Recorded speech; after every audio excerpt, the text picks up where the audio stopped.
चलिए मैं आज आपको दलिया बनाना सिखाती हूँ। This is a very easy and healthy recipe. सबसे पहले कुकर में तेल ऐड करके उसमें जीरा और ग्रीन चिलीज डालेंगे।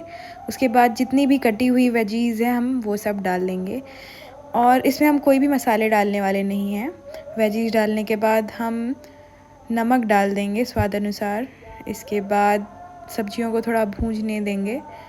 सब्जियां जब भून जाएंगी तब इसमें टमाटर और बीट रूट ऐड करेंगे और दलिया डाल के थोड़ा दलिया को भी भूनने देंगे। उसके बाद जितना भी दलिया है उससे 3 गुना पानी ऐड करके हम कुकर को हाई फ्लेम में रख के 3 सीटी आने तक का वेट करेंगे। उसके बाद दलिया बन के रेडी। अब हम टेस्ट करेंगे कि मेरा दलिया कैसा बना है। तीसरी बाइट के बाद समझ में आ रहा है बहुत अच्छा बना है। आप बिल्कुल घर में ट्राई करिए और कमेंट सेक्शन में बताइए कैसा बना। Okay bye.